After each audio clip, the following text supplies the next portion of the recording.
Okay, so is there a chance that I'm making this video a little bit too early? Well, I mean, of course there is, right? But as a Richmond Tigers fan who recently just witnessed one of the, I think, best drafts, hopefully, we've ever seen in AFL history, my curiosity has expanded even more. And I guess you could say I'm proud of the Tigers. I'm proud to be Tiger. I literally wore this shirt just for the purpose of this video. I'm pretty sure they gave me this shirt for free at like an open training 2 to 3 years ago. I don't know why they were giving them out for free. Maybe they just felt bad for me and they just chucked me a shirt. But I'm proud to be a Richmond fan because of not only what we did for the draft, but of course the players that we picked up and the chemistry that these blokes already look like they have with each other, all pretty much already being mates. It looks like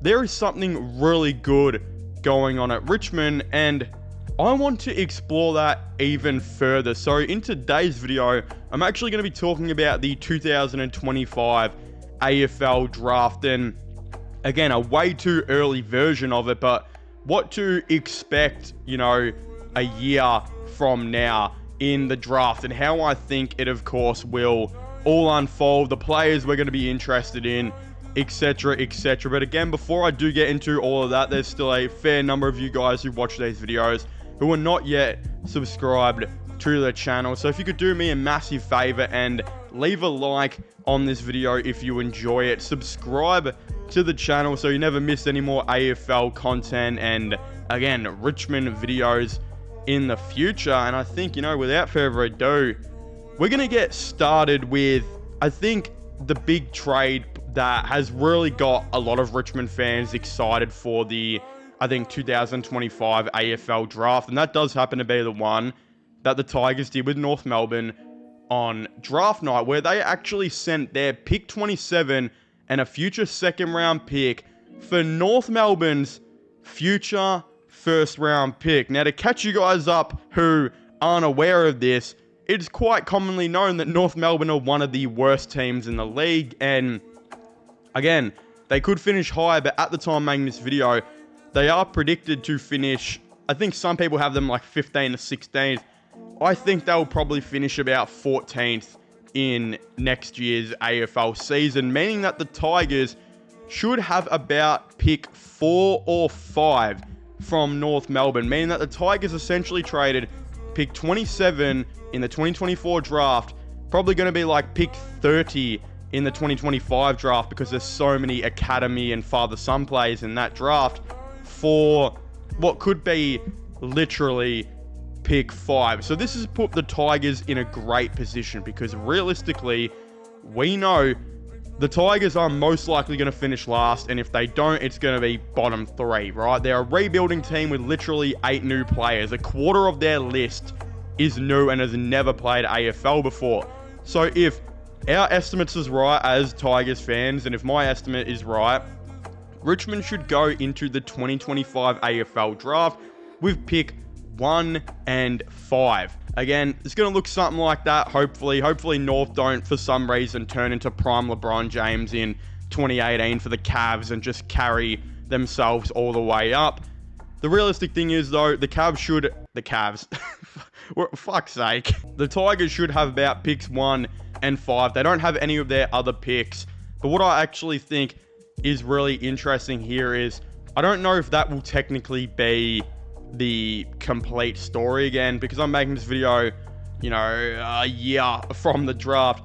A lot of things could happen, and we know that in the trade period next year, there is most likely going to be a rule set in place where AFL teams can trade their first round picks at least 2 to 3 years in advance. And again, we know there's been rumors for a while that the Tigers could be interested in putting up their 2028 first and 2027 first up for trade, just because we know the Tasmania Football Club are going to be coming in and will be, I think, using the 2027 draft pretty heavily, meaning that a lot of teams won't have, they'll have their first round picks, but they'll be way later because Tassie will have all the higher picks.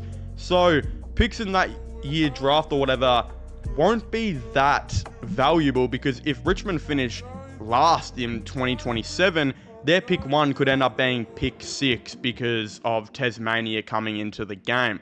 So I wouldn't be surprised if Richmond, get to the trade period and they're like, we want to add more picks into here. We see a team like, I don't know, maybe Sydney or something, who have pick 16 and they don't know if they want to use it at all. Richmond could always say, we'll give you our 2027 first round pick, which could be still a top 10 pick. We'll give it to you for your pick this year, and again, we get to add another first. So that's always another option for Richmond they may look at. Again, I think that the Tigers are pretty set on the veterans and players that they have now. Of course, they let Rioli, Bolton, etc., go. Bro, these birds are hella loud.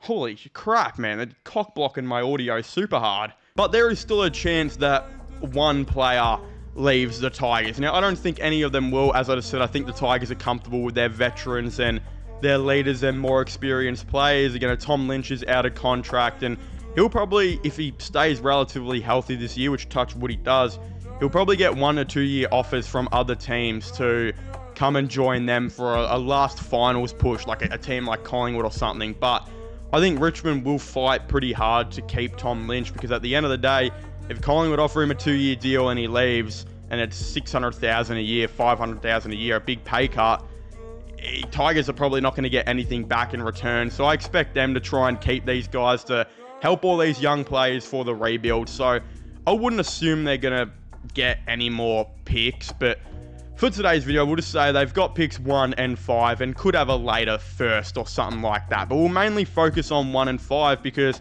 there's going to be players available here that I think Richmond will take. And a big question of the 2024 draft is, the Tigers took 8 really good players who are going to help their team for hopefully years to come.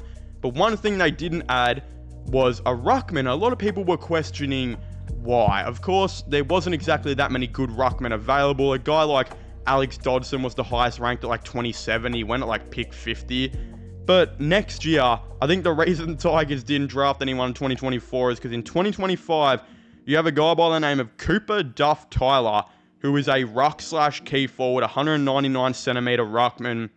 It says, what an exciting talent Duff Tyler is shaping to be. Having concentrated on his promising basketball career, Duff Tyler is now putting all his energy into making it in the AFL, and the end of the bottom age season suggests he is well on the way.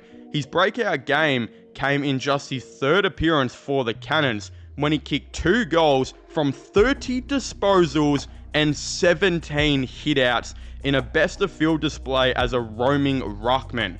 Across his 6 games at the level, he averaged 17 disposals, 15 hitouts, as he shapes to be one of the leading tools for 2025. Again, those ruck numbers are insane. I know the hitouts don't jump up, but usually these players develop into getting good hitout numbers when they're like, again, 19 to 20. So that doesn't concern me at all. What is super promising is you've got a ruckman here averaging nearly 20 disposals and he's kicking goals left, right, and center. I mean, that could be a very good Toby Nankervis replacement in a couple years. This guy is ranked in the top 10, and so are the other 2 players I will be talking about. Another guy who's there is Lewis Emmett, who's just a 198 centimeter ruckman. It says that Emmett's end of 2024 certainly caught the attention of clubs. He had some big games playing for Oakley, including a 4-goal effort in one game, 28 disposal and 2 goals the next week, and then 22 disposals and a goal the week after.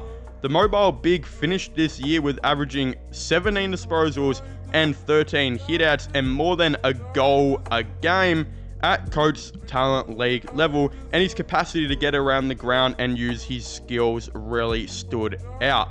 Now again, there's going to be some people who will probably look to comment and say, isn't 198 or 199 too small in today's AFL game? And although that might be true, we got to remember the last 2 ruckmen for Richmond were both 199 centimeter ruckmen in Ivan Maric and Toby Nankervis, and we know Nank is one of the greatest ruckmans of Richmond's history, literally winning 3 premierships for the team, being their captain, and doing pretty well in multiple best and fairest appearances. So I wouldn't be surprised if maybe Richmond did want to continue the trend of a smaller ruckman who is not necessarily, you know, killing people in the hit-out game, but is really good around the ground, you know, can still put pressure on, all of that type of stuff, which Toby Nankervis has been known to do. Again, these two guys are exactly like that, and I would not be surprised if Richmond target them. And we got to remember, these boys are only 17 years old. A lot of blokes out there will literally grow at 19. So these guys could still very well get to over 200 centimeters tall, and I very much expect they probably will. Again, those are guys Richmond will probably have in contention for 1 or 5. I'm assuming they'd only go with one of them. But another guy who is here, again, is Willem Dersma, who I believe is ranked to be the #1 player who's not an academy. Again, there's guys out there who are ranked very high, like Zeke Euland, who are academy players at Gold Coast. But it says Willem Dersma, who is a utility, mainly inside midfielder, is 191 centimeters tall, with his 3 older siblings already playing at the top level. Dersma is set to make his own mark, having been ready for his draft age year for some time. Having played for Gippsland's under-18s team as an under-16s player, Dersma spent his 2024 moving around the ground in different spots, the wing, forward and back. He can also play as a midfielder around the ball. He's a very good overhead marker and has versatility to play just about anywhere on the ground. Dersma will produce some eye-catching highlights in 2025 and be an early contender for pick 1. Again, I'm not the biggest fan of the Dersmas, that's no secret. I don't like any of them, nor do I think many of them are really good players at all. But the realistic thing is, I've watched this bloke play because he did play against one of my best mates who plays for the Dandenong Stingrays. And I can tell you in that game, he mainly played inside midfielder and was bloody good at what he did. He actually moved around the ground so smoothly, and I think with a Tiger team who was really trying to focus more on contested footy and clearance-based work, bringing in Lawler and Smiley and Hopper and Taranto in previous years, I think this is another perfect addition. And thing is, he's a tall guy, but he can move around the ground so smoothly, and I think the Tigers would really, really like that. And the fact is that he could start off as like a half-back for Richmond. He could start off on the wing. He could literally start up as a high half forward again. I think he will take some time, but he is a projected pick #1 for the time being. And I think someone very early on that the Tigers will probably be keeping an eye on, and I think will probably be the projected one for the time of making this video. But again, as I said, most of this is so far away now. Like, you're still looking at a year away, so many trades to happen. Richmond could somehow not finish last and actually do well. And again, it's probably not going to happen. It's just a dream. But Richmond could maybe do semi-well. North Melbourne could do semi-well. And maybe we don't even have the picks to take these players. But realistically, if we're looking at it, projections, predictions, all of the above, it should be about picks 1 through 5 for Richmond. That's what they should hopefully have in this year's draft.